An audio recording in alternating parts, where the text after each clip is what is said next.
Alright, welcome to another indie game, and this time is from Team Clay, the guys who did Don't Starve and Oxygen Not Required. This is 2012, I think? Mark of the Ninja, specifically the remastered version that came out in 2018.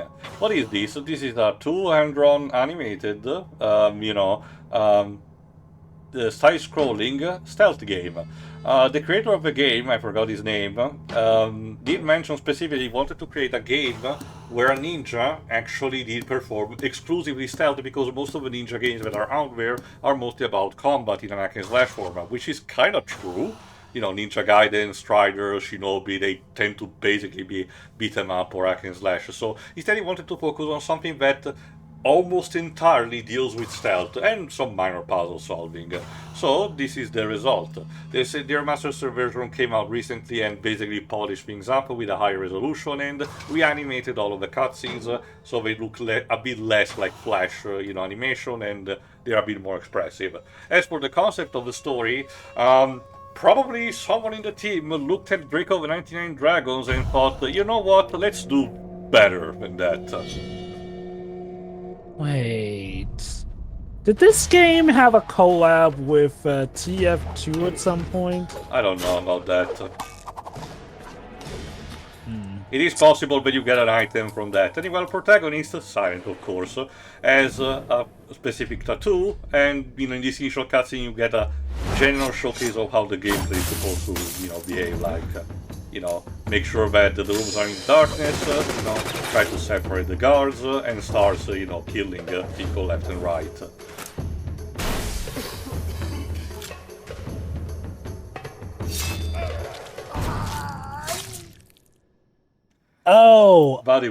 Okay.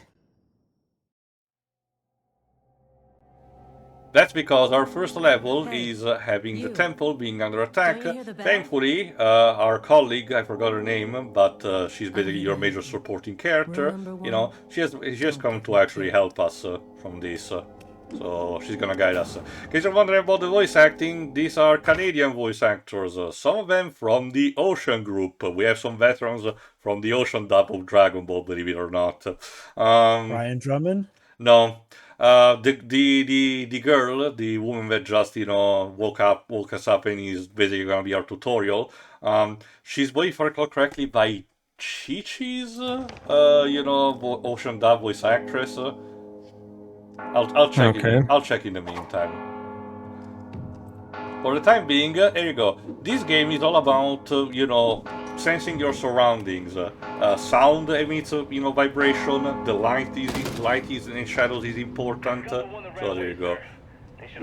And it seems that whatever our clan is, is under attack. And we don't even have a. We're in modern. Sorry, go on. But we're in modern enough times for our clan to communicate with telecommunications. Again, we're operating on the TMNT and Draco 99 Dragons logic of ninjas in modern times. Beautiful. Now, unlike Drake of the 99 Dragons, I get the feeling we won't be relying on guns that we pull out of our endless pockets. And I can tell your protagonist is not a smart ass that goes around and say, I'm invincible! Speaking of which, does our protagonist talk at all? No, it's a silent protagonist and all. Cool. Yes, please. So that guy's basically if Boris from GoldenEye was a video game character.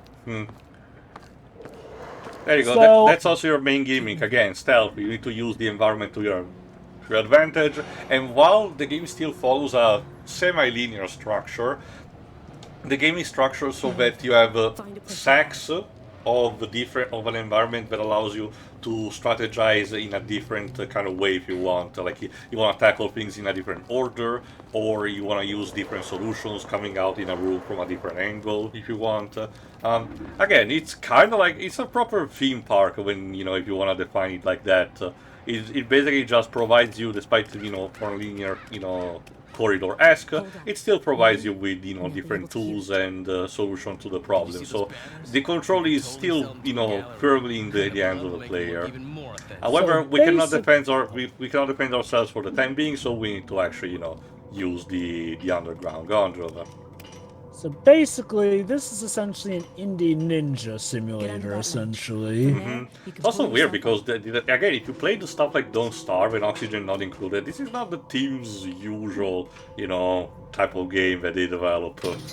Yeah, like those other two games you mentioned, I'm more familiar with. Mark of the Ninja, I guess must have gone under my nose. However, I now realize where I got the idea that it collaborated with Team Fortress 2 because, believe it or not, the team actually posted a bout of artwork which literally puts the cast of Team Fortress 2 in the guise of Mark of the Ninja. Also, this was just to mention, the levels have collectibles of their own. The voice of the Hisomu, that's the name of your clan.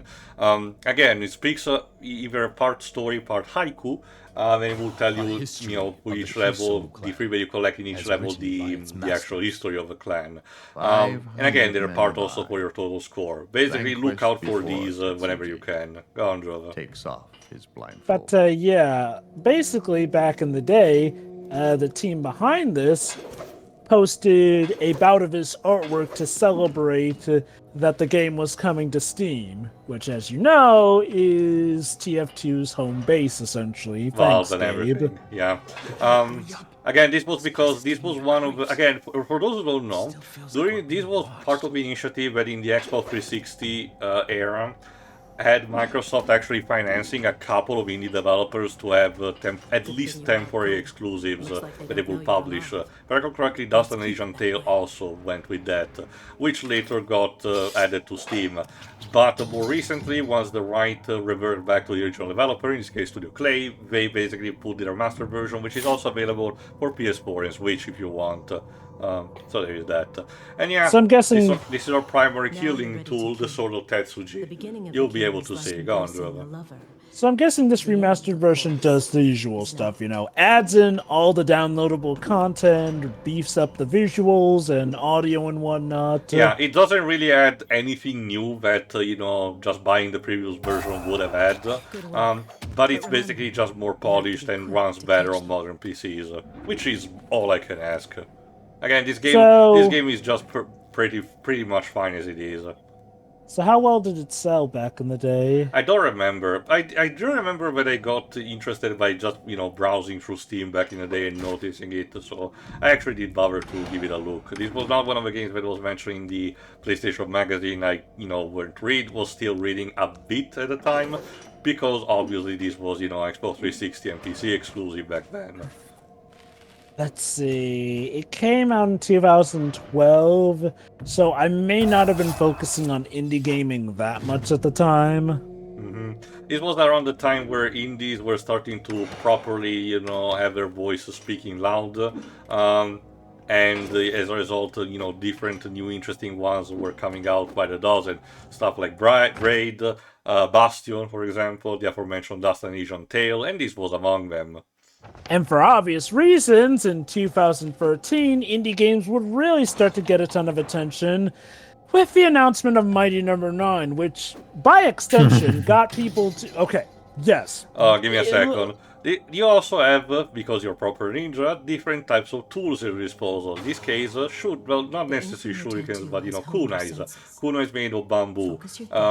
You can actually basically slow down time. It's part of your character because he has a magical tattoo. Again, Draco of the 99 Dragons done right, which you can basically freeze time and use it to hit multiple targets at the same time. The darts are not good as weapons, but remember, they're tools. The entire point of this game is that you can only kill via stealth, but you cannot, exploit that much anything else. So you have to rely on what you have. Which does make me wonder, well, do they at least give you multiple ways to kill, or is it typically as the game progresses, yes, absolutely. Okay. But yeah, like I was saying, yes, ignoring how Mighty Number 9 turned out, one good thing that game did was get a lot of people to realize, hey, if you don't like what the big companies are doing, maybe take a look at what the indie companies may have to offer here or there. And to be fair, around this time, most of the ninja games were kinda dead. Strider was about to have a new game in 2 years after the original release of this in 2014. Shinobi, was dead. The last game was on the 3DS, and I think it was in 2010. Ninja Gaiden was basically about to be dead with a terrible spin-off called Yaiba. And there wasn't that much more, going around. So this also had the advantage of covering ground that at least a group of people wanted to actually experience. It makes sense, it's a tale as old as time, an indie game scratching that itch that a lot of players are missing for a specific type of game. And also, because this is, an indie game still done around the early 2010s, this still keeps track of stuff like your score, which will be tallied at the end of each level. So there are some stuff that you can collect that is basically just, there to power up your score. I'll admit, they do some graphic kills, but they definitely shy away from the gory aspects of it, It's there, but like, it's not, exploitative, I will say that. It's basically sword goes in, there's blood, but it's not like they show, stuff like the guys' eyes being gouged out, even though Later they probably we'll have should be hand that mutilation, however, can tell you that. in a stylized format, You'll I see. wonder. And of course, you can also do the classic object killing two people at the same time. Very nice. Yeah, no, this seems to be pretty much an all-around ninja simulator, which, hey, if it does it well, good for them. You also have a run button. You might have noticed that I've been potentially running, but the key of the game is actually to take things slowly and, look at your surrounding, because if you run, you're gonna start emitting noises which can attract enemies even relatively far, so you don't want to rush into things. You don't want to use the Dweeb's method and charge in guns blazing. This is not the game for you to do that. Pretty much. This is why Dweebs, Britain, the United Kingdom doesn't have a ninja division. Sorry. I'll take that. I don't know. I can take that as a challenge. According to Assassin's Creed... I'm pretty sure if it was the 80s, they probably would have an exploitation movie about that. Who knows? Go on, Jonah. According to Assassin's Creed 3, America having that ninja edge helped wonders in beating Britain at the Revolutionary War. There you go. The important part also of your kill is that if you fail the QTEs, you still kill the target, at least the basics one, but they will, emit noises because the kill is imperfect, and as a result they can attract potentially other people around. So if you want to be, stealth and quiet, you better have to just, deliver your stealth kills quietly. But I know what you're thinking. If you play stuff like Dishonored or Thief, can you actually perform the ghost maneuver, as in managing to go through an entire level without being detected and without killing any single person? Yes, you can. It's very hard to pull off, and you're not gonna see me do it, so don't even think of expecting that. But it is possible for those who actually want to seek that kind of challenge, and you even get a higher score, a special type of score if you don't kill anyone, you don't get spotted, and a set of achievements for that. And mind you, this is not even a perfect playthrough. You're gonna see a couple of jump cuts here and there, because sometimes I screwed up and then reload the checkpoints. I'm just, putting the usual, frame to frame, so that it feels a bit more seamless, nonetheless. Is this game particularly tricky? It can be, especially in the late game, but the checkpoints are generous enough that you can instantly reload if you want. Being a ninja, of course, and not being focused on combat, don't expect your character to be super resistant to bullets. If they spot you, they can just kill you with a couple of shots, so watch out for that too. I also noticed that each kill gets stylized depending on how you perform it, and you're gonna get a couple of more creative ones thanks to the upgrade system, which you'll be able to see eventually, which allows me to spend not the points that you collect in each level, but the actual a special set of points that instead are gathered by collecting the collectibles or performing the specific side objectives of the game of each level. In this case, there is a side objective of ringing these gongs. If I do all of them, if I do all of them, I gain 1 point. And as a result, if I collect enough, I can use then at the upgrade system shop those points to actually, gain new techniques and tools. Go on, Java. I see that apparently you got some extra points from hiding the bodies. Yes, again, they're not that much, but you know the game rewards you for that, and there's the fact that you know they won't be noticed because much like in stuff like Hitman or any other stealth game, if an enemy guard sees a body on the ground, they will immediately trip the alarm. You know they won't even bother to be alerted. They will. So the game incentivizes you to make sure that the bodies are not discovered. Okay, got a bit of that Metal Gear Solid edge, don't it? For another example, in this particular section, you have a set of rooms in which a couple of ninjas of your clan are tied up. You can potentially ignore completely all of them and just beeline to the main objective, but one of your side objectives is to actually rescue all of them, all four of them, and the rooms are stylized in a way where you can actually tackle them in each order. Again, the game is technically linear, but it allows these specific moments in which you can decide to tackle a problem in the order you prefer. Interesting. Which again, I really do generally like. For example, in this case, the guard. I can destroy the lamp, but the guard will be alerted. So should I potentially try and lure him over the edge? Let's give it a try. Wait a second. You hear that? This light shouldn't be out. Even if you also don't see it, use also the audio to your advantage. You can easily pinpoint how much distant a guard may be and what they're doing, like the steps that they're actually performing, The trick is also to not be impatient. You might be scared off if you actually hear the alarm, soundtrack going on if a guard spots you. But if you manage to kill them in that exact spot, the alarm will still not be tripped. It's basically the game tricking you into thinking you failed. So, oh boy, they're actually beating this guy up. Go on, let me check a minute. Is there like a time limit, like if they're beating on a ninja, like, time is of the essence? In some cases, you will have a degree of a time limit. For example, you will have potentially, in the second level, if I recall correctly, a section in which you're supposed to go from one place to another, and the side objective is if you manage to get there in less than a minute. So there is that. This is the end. There we go. Voice acting is minimal, but seems good so far. There you go. Our female companion, Aura, she's voiced by Lisa Ann Bailey. There you go. There you go. That's like I thought. She was Chi-Chi in the 1997 Ocean Group dub of DBZ. So. And I'm guessing she's supposed to be our mentor here. It's very. She's a colleague, she's not like outranking us, but the two are working together. She's just as capable as our protagonist. Very delinquent behavior there, Chi-Chi.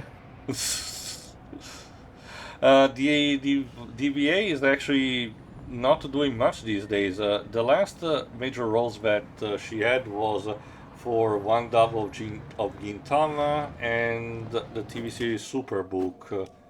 Which ran from 2013 to 2018, which apparently, oh goody, is a religious animated series about retracing the steps of the Bible. Let's check some other ones. I mean, okay, admittedly, that doesn't mean it has to be bad. I get the idea of it's not gonna be on the level of VeggieTales, that's what I'm saying. Fair.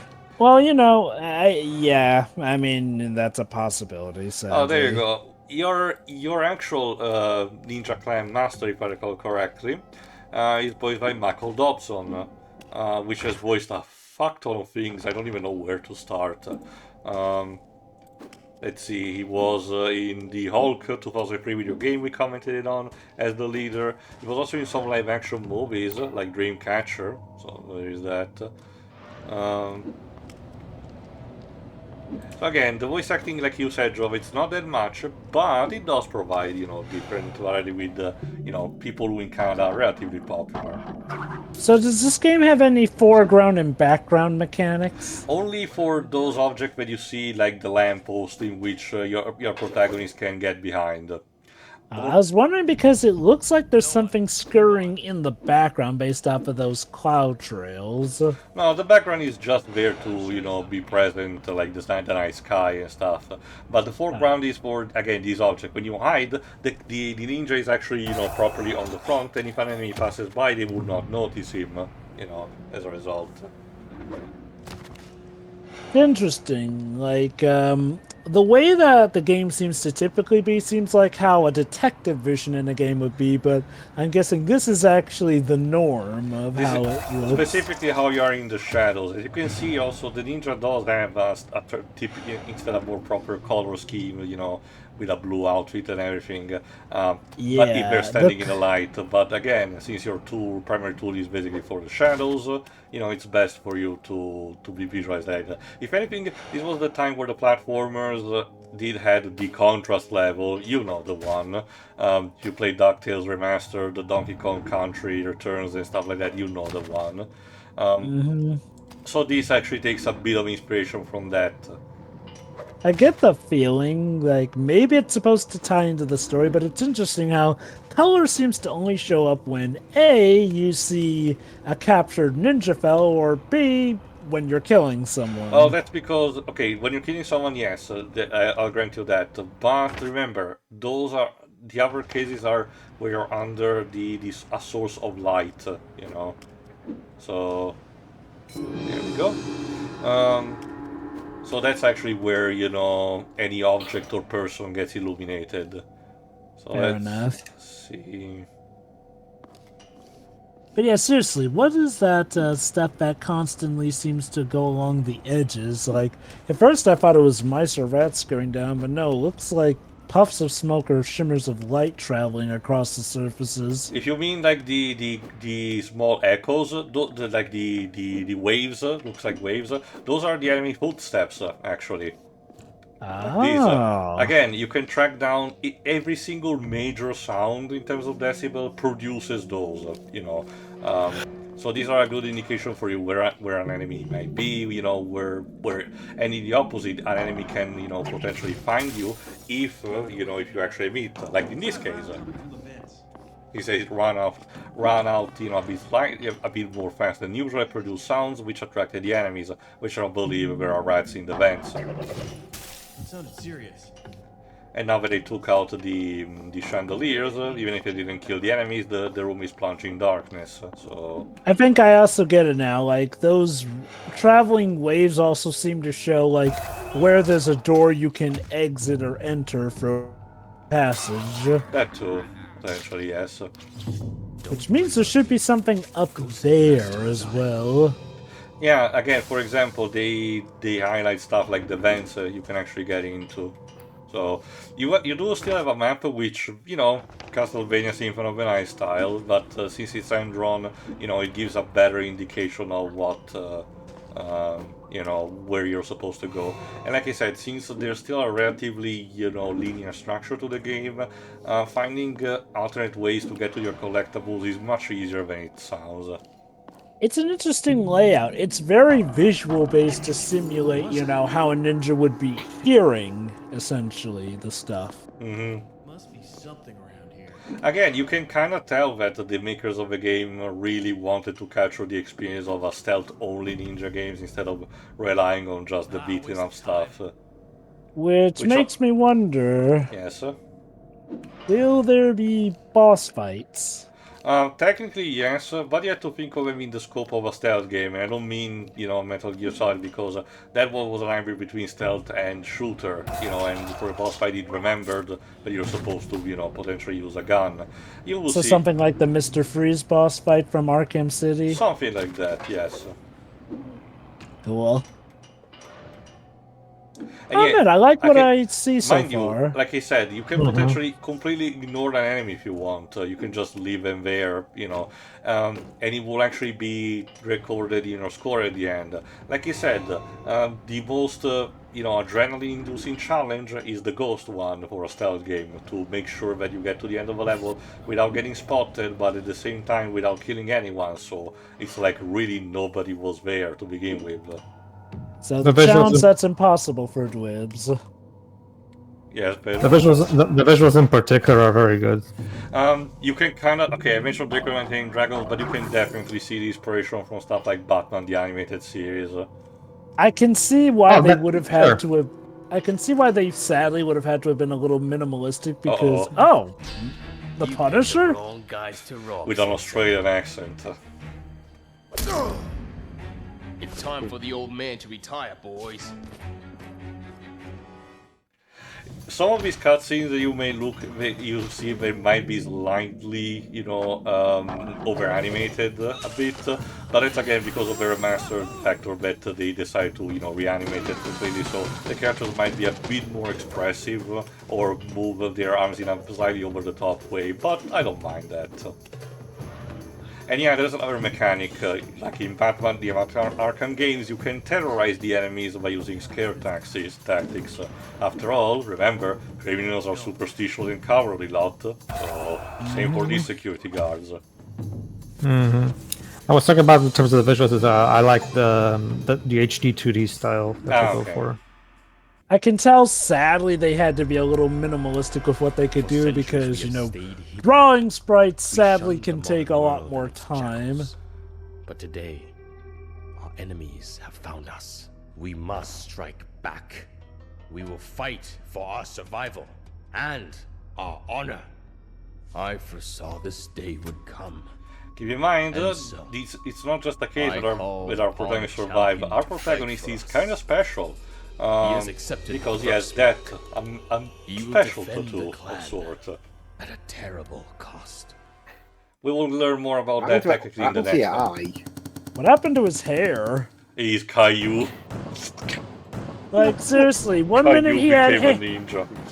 It's funny, one minute he just had hair, then it's like he tore off his outfit with his hair just to show off the tattoos.